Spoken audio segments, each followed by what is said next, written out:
मेरे ही आत्मस्वरूप दिव्यात्माओं, हर्ष और आनंद की वाटिका में आपका हार्दिक स्वागत है। आज हमारी यात्रा है श्वासों की सरगम की। ठीक है, ये प्रकृति का सबसे बड़ा फिल्टर प्लांट है, नासिका के दोनों द्वार। इससे बड़ा फिल्टर प्लांट संसार में कोई नहीं बना सकता। ये जो हम श्वास ले रहे हैं 4 सेकंड में, उसी में से प्राण, अपान, समान, व्यान, उदान वायु रूपांतरित होकर के इस शरीर रूपी डिवाइस में उतर रही है और सब अलग अलग खेल रचा रही है। तो इस रहस्य से जुड़ने के लिए मैं चाहूँगा कि 3 प्रयोग आप साथ ही साथ आज से शुरू करिए। जब आप भोजन करते हैं तब टीवी, मोबाइल, बातचीत को अवॉइड करिए और हर बाइट को 32 बार चबाना सीखिए गिन के। ऐसा करने पर आपको वात रोग नहीं होगा। दोनों समय पेट को साफ रखिए, मॉर्निंग इवनिंग फ्रेश। 2 समय खाना, 1 समय पकाना, ये नहीं चलेगा। आपको पित्त दोष नहीं होगा। एंड पॉजिटिव थॉट, अच्छा सोचना है तो आपको कफ दोष नहीं होगा। ठीक है, वात, पित्त और कफ का संतुलन ही पूर्ण स्वास्थ्य का परिचायक है। लिख लीजिए आप। ठीक है, सारी बीमारियां इन 3 कारणों से ही उत्पन्न होती है। तो इन 3 कारणों पर ही तेजाब डाल देते हैं और फिल्टर प्लांट को एकदम साफ कर लेते हैं। ठीक है, तो यात्रा शुरू करते हैं। पहले तो आप ये समझिए, ये जो 2 सुराख हैं, इन सुराखों में वायु जब गतिमान होती है तो वो बदल बदल के आती है, बदल बदल के। जब सूर्य नाड़ी की तरफ से प्रवेश करेगी तो वो हृदय तक जाती है, जब चंद्र नाड़ी की तरफ से प्रवेश करेगी तो नाभि तक जाती है। ये समझना होता योग में प्रवेश करने के लिए, अन्यथा हम बारी बार घूमते रह जाते हैं। जैसे बारिश हो रही है और हमारा पात्र उल्टा पड़ा तो एक बूंद नहीं मिलती। बारिश तो घनघोर हो रही होती है लेकिन हमें कुछ नहीं मिलता। हम पात्र सीधा कर दे तो हमारे पात्र कितने बड़े हैं, छोटे छोटे पात्र हैं। प्रकृति तो बहुत विराट है। तो चलिए यात्रा शुरू करते हैं। सबसे पहले एक नासिका के द्वार को बंद कर लेते हैं। इस तरीके से सारे तत्वों को मिला के वायु और अग्नि का मिलन करते हैं और इस तरह से रख लेते। पूरा दबाव नहीं बनाना नासिका के द्वार पर, सिर्फ हल्का सा टच करना ताकि इधर से श्वास प्रवेश नहीं कर सके। ठीक है, जो हम लेते हैं वो श्वास है, जो हम छोड़ते हैं प्रश्वास। जो हम प्रकृति से ले रहे हैं उसमें ऑक्सीजन घुला हुआ है, जो हम छोड़ रहे हैं उसमें कार्बन डाइऑक्साइड। ठीक है, कार्बन डाइऑक्साइड से हमें शिथिलता प्राप्त होती है और ऑक्सीजन से हमें ऊर्जा प्राप्त होती है। तो हम ऑक्सीजन को प्रॉपर तरीके से लेना सीखेंगे फिल्टर प्लांट में। यात्रा शुरू करते हैं। पहले 10 बार इनहेल एक्सहेल करेंगे।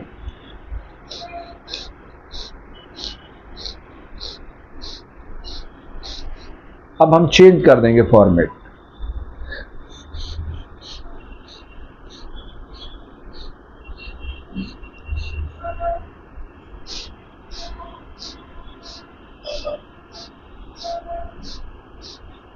अब हम धीरे धीरे 11, 12, 13 ऐसे जहां तक हमारी क्षमता है। देखिए मेरे भाई बहन, योग कोई प्रतिस्पर्धा का विषय नहीं है, आत्मावलोकन का विषय है। हर जीव की अपनी यात्रा है, कोई किसी से प्रतिस्पर्धा नहीं करना है, अपनी यात्रा करना।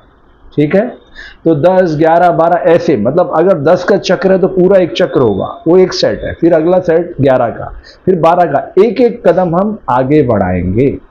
ठीक है, जितना आपके पास समय हो, जितनी आपकी क्षमता हो, उतना आप प्रयोग करके देखें। आपको लाभ ही लाभ है, इसमें तो चमत्कार घटित होने वाला।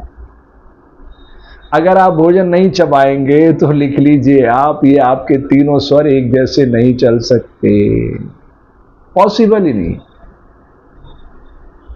क्योंकि प्रकृति के प्रत्येक कार्य में दृढ़ आत्मानुशासन है, जिसे संसार का कोई चमत्कार खंडित नहीं कर सकता। ठीक है, अब शांत रस होकर यात्रा शुरू करते हैं।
तो इस तरीके से ये 24 की फ्रेम पहुंच गई। 10 से 11, 12, 13, 14, 15, 16, 17, 18, 19, 20, 21, 22, 23, 24। अब हम दोनों हाथों को ऐसे रख देते हैं और जो पल्स रेट हमारी आई है उसके साथ उसको कनेक्ट करते हैं, ठीक है। तो शांत चित्त बैठ जाएंगे।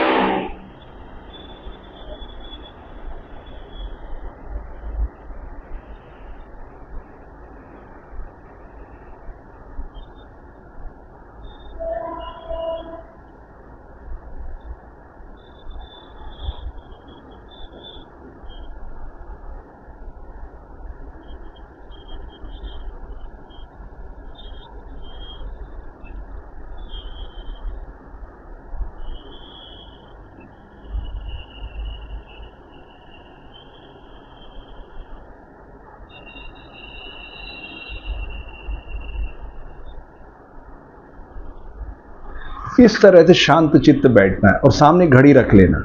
जैसे 12 पे सेकंड का कांटा आता, फिर आंख बंद कर लो और इस बीट को सुनो, फिर चेक करो 72 अंदर काउंट करो, बाहर चेक करो कितने मिनट में जा रहा है। अगर 1 मिनट में 72 आ रही तो आप बहुत ही भाग्यशाली हैं।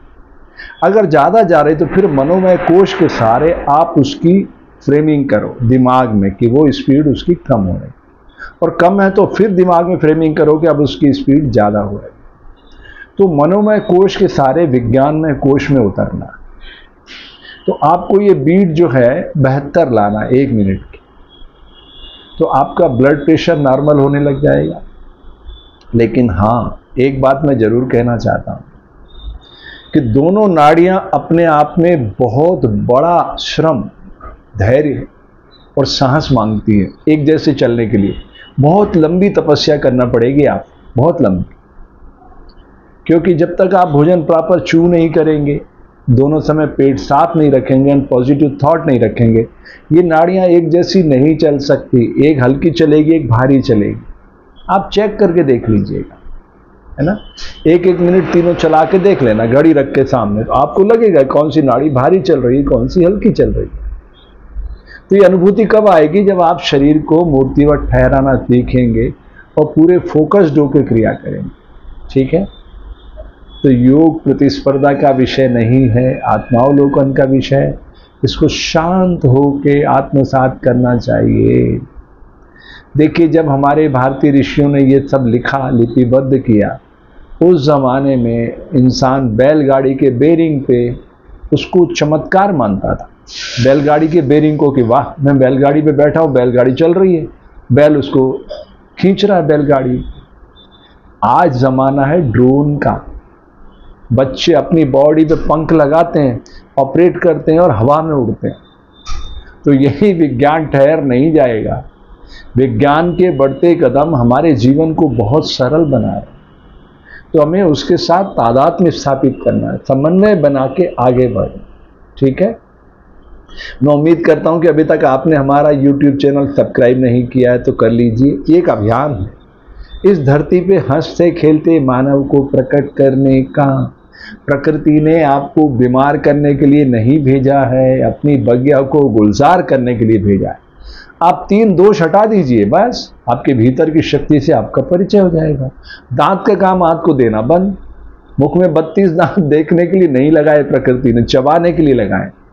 तो 32 बार चबाइए, आपको वात दोष नहीं होगा। दोनों समय पेट साफ रखिए, पित्त दोष नहीं होगा। अच्छा सोचिए, आपको कफ दोष नहीं होगा। तो उन जड़ों पर प्रहार करिए कि बीमारियां कहां से आ रही है। तो ये बहुत ही सिंपल है, ठीक है। ये कोई बहुत बड़ा कोई रॉकेट साइंस नहीं है इसमें। तो प्रकृति से तादात्म्य स्थापित करना है, ठीक है मेरे भाई बहन। आपके मंगल की कामना करता हूं।